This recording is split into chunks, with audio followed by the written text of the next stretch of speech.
Si Goku ay may higit sa 100 taon sa loob ng Hyperbolic Time Chamber. Ito ay umabot sa isang napakalakas na yugto na higit sa lahat ng mga Diyos at mga anghel.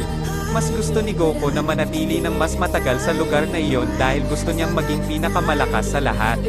Mas mataas pa kay Dai Shenkan at kay Zenozama mismo. Sa labas ng silid pagkatapos ng 100 araw na lumipas sa Earth. Ipinagpalagay ni Bulma at ng iba pa na dapat ay namatay na si Goku sa lugar na iyon. Kaya tinanggap na nila ang katotohanan ito kahit na mahal na nilang lahat si Goku noong panahong iyon. Ngunit alam nila sa kanilang sarili na ang pagtanggap sa kanyang kamatayan ay isang bagay na lubos na kinakailangan. Sa huli problema pa rin si Goku at ginawa nila ang pinakamahusay na paraan para itago ito. Sa ibang lugar ilang araw nang hinihiling ni Zenozama ang pagdating ni Goku para humingi sa kanya ng isang bagay at makipaglaro sa kanya. Matagal nang hindi nakita ni Zenozama ang Saiyan kaya pagkatapos ng lahat ng oras na iyon gusto niya itong makita. Tinanong ni Zenozama si Dai Shenkan kung bakit hindi dumating si Goku kahit hiniling na niya itong bisitahin siya. Sinabi ni Dai Shenkan kay Zenozama na siya na ang bahala doon. Kaya pumunta si Dai Shenkan kay Kaioshin ng Universe 7 at hiniling sa kanya na si Goku ay dalhin sa palasyo ni Zenozama sa lalong madaling panahon dahil gusto ni Zenozama na makita siya. Sinabi ni Kaioshin kay Dai Shenkan na gagawin niya ito. Gayunpaman, hindi alam ni Kaioshin kung ano ang ginawa kay Goku ng Diyos ng pagwawasak na si Beerusama at ng iba pa. Kaya pagkatapos makipag-usap kay Dai Shenkan, pumunta siya sa kanyang universe upang bigyan ng babala si Goku tungkol kay Zenozama. Sinubukan ni Kaioshin na hanapin ang ki ni Goku upang lumitaw sa kanyang harapan, ngunit sa kabila ng lahat ng kanyang pagsisikap ay hindi niya maramdaman ang kahit kaunting enerhiya ni Goku. Bakit hindi ko nararamdaman ang enerhiya ni Son Goku? Palagi ko itong nararamdaman, ngunit ngayon sinusubukan kong hanapin ang kanyang ki ngunit hindi ko ito mahanap. Kakaiba, may nangyari ba kay Goku? Mas mabuting pumunta ako sa Earth at tingnan kung nasaan si Goku. Bago natin ipagpatuloy, maaaring kang mag-subscribe sa channel na ito upang maging updated ka sa mga susunod na bidyong ating ipalalabas. Pagkatapos mag-isip tungkol dito pumunta si Kaioshin sa Earth para maghanap ng mga sagot. Kaya pumunta siya kay Bulma, Vegeta at iba pa. Para tanungin sila kung nasaan si Goku dahil hinihiling ni Zenozama ang pagdating niya at baka magalit siya. Natakot si Vegeta dito, ngunit sinabi ni Vegeta kay Kaioshin kung magtatanong ka tungkol kay Kakarot. Kamakailan ay nag-training siya sa Hyperbolic Time Chamber dahil gusto daw niyang mas lumakas at mawawala saglit sa lugar na iyon. Matapos marinig ito, naunawaan ni Kaioshin kung bakit hindi niya naramdaman ang ki ni Goku dahil nasa ibang dimensyon si Goku at hindi umabot sa ganoong antas ang kanyang mga kakayahan. Kaya, sabi niya kay Vegeta, okay, pupunta ako sa Kami Tower para puntahan ang lugar na iyon dahil hindi na makapaghintay si Zenozama. Natakot si Vegeta sa sinabi ni Kaioshin dahil kung pupunta siya sa lugar na iyon, mapapansin niyang nawasak ang pinto sa Hyperbolic Time Chamber. At tiyak na sasabihin niya ito kay Dai Shenkan at sasabihin ito kay Zenozama at baka magalit si Zenozama. Hindi, teka, huwag mo siyang pakialaman, sabi niya na huwag siyang gagambalain kahit anong mangyari. Alam mo naman si Kakarot, hindi niya gusto na maistorbo habang nagte-training siya. Napansin ni Kaioshin na parang may kakaiba sa sinabi ni Vegeta sa kanya, sige Vegeta, sabi niya. Nagpaalam si Kaioshin sa lahat at nag-teleport palabas doon. Napagtanto ni Vegeta, Bulma at ng iba pa na hindi sila pakikinggan ni Kaioshin at tiyak na pupunta siya sa Hyperbolic Time Chamber para hanapin si Goku. Kaya wala silang choice kundi dalhin si Beerusama para pigilan si Kaioshin na magsabi ng kahit ano kay Zenozama o kay Dai Shenkan. Samantala, dumating si Kaioshin sa Kami Tower, ngunit natagpuan na ang pinto sa Hyperbolic Time Chamber ay ganap na nawasak. Natagpuan niya ang pag-atake na sumira sa pinto ay ginawa mula sa labas. Ano ang nangyari sa entrance ng silid? Sinadya ba nilang sirain ang entrance at exit ng lugar na ito? Anong nangyayari?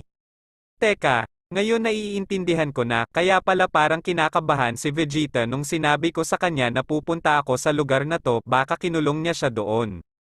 Pero bakit hindi ko gets, napakatanga ni Vegeta sa pagsasabi sa akin tungkol sa pagpunta dito ni Goku, marahil ay hindi niya akalain na pupunta ako, ngunit mali ang kanyang mga palagay.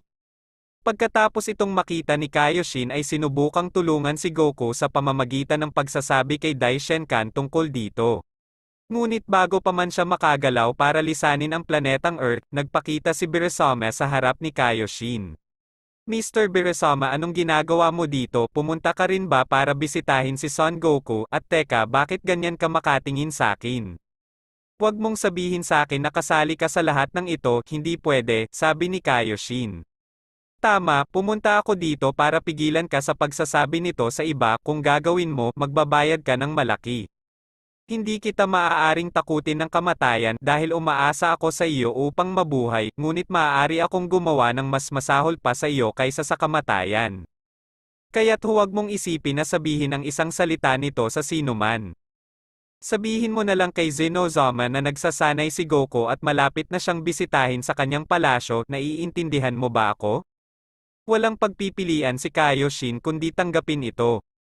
Pumunta siya kay Daishenkan at sinabi sa kanya na hindi makakapunta si Goku para bisitahin si Zenozama dahil abala siya sa pagsasanay, ngunit sa lalong madaling panahon ay dadalaw siya sa kanya. Sinabi ito ni Daishenkan kay Zenozama. At si Kaioshin ng Universe 7 ay umalis sa lugar ng walang paalam. Salamat dito, ang mga nasa Universe 7 ay naligtas mula sa pagdurusa sa galit ni Zenozama. Natiyak na magtatapos ng napakasama si Zenozama pagkatapos ng sinabi ni Daishenkan sa kanya ay mas piniling hintayin si Goku na matapos ang kanyang pagsasanay para hindi siya maistorbo. Samantala, si Goku sa Hyperbolic Time Chamber ay nagpapatuloy sa pagsasanay ng walang tigil. Gugugol siya ng 1,000 taon sa lugar na iyon, mayroon ng kapangyarihan si Goku na halos hindi maabot, kahit para kay Zenozama mismo, ang kapangyarihan ni Goku ay isang bagay na hindi maisip kahit na para sa pinakamakapangyarihang mga Diyos ng universe. Sa oras na ito, mayroon ng higit na sapat na kapangyarihan si Goku para wakasan ang buhay ng sinumang nilalang. Naabot na niya ang isang estado kung saan ang kanyang naging 1,000 taon na ang nakalilipas ay hindi naganap na umiiral. Gumugol ng 1,000 taon doon nang walang pakikipag-ugnayan sa sinumang individual. Dahilan upang magkaroon siya ng mas malaya at tumpak na paraan ng pag-iisip. Marami na siyang natutunan at nakagawa ng maraming sikretong pamamaraan na siya lang ang mayroon, at sapat na ang tagal para maramdaman ni Goku na umalis doon. Ngayon ang aking kapangyarihan ay higit na mataas kaysa sa anumang nilalang, pagbabayaran nila ang ginawa nila sa akin, hindi ko ito makakalimutan. Ilang siglo na akong nag-iisa sa lugar na ito na hindi ko nakakalimutan ang pagtataksil ng mga taong dapat kong maging kaibigan. Iba na ang nakikita ko ngayon, hindi man lang ako makapagtiwala sa sarili ko, bakit ako magtitiwala sa iba? Ang totoo lang, kahit anong gawin mo para sa kanila, makikita lang nila ang masama at negatibong side ng mga bagay. Kaya nga ako ay tatayo ng mag-isa mula ngayon, at siya na gustong tumayo laban sa aking kapangyarihan ay magbabayad para dito ng kanyang buhay. Sapat na ako sa lugar na ito, hindi madaling tumingin sa paligid mo at makitang wala talagang bakanteng espasyo. Determinado na umalis, nagsimulang dagdagan ni Goku ang kanyang kapangyarihan ng higit pa hanggang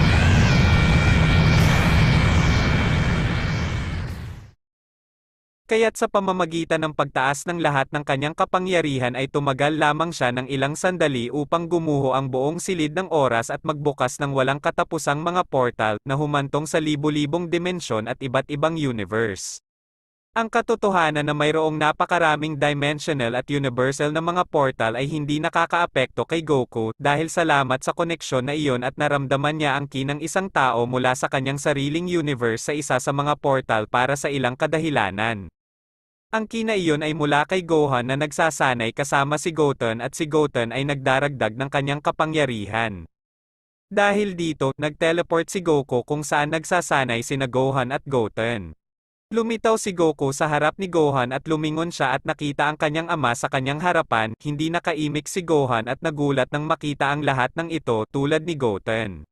Dad, buhay ka, hindi ko akalain na ikaw ay buhay kahit na hiniling ko kay Shenlong na gawin kang immortal, hindi ako naniwala na buhay ka. Paano na lang, halos 4 na taon na ang lumipas at wala akong balita sa iyo. Teka, nasa loob ka ba ng 1,000 taon? Tanong ni Gohan. Mahigit 1,000 taon na ang nakalipas Gohan mula noong huling beses kitang makita, ang lahat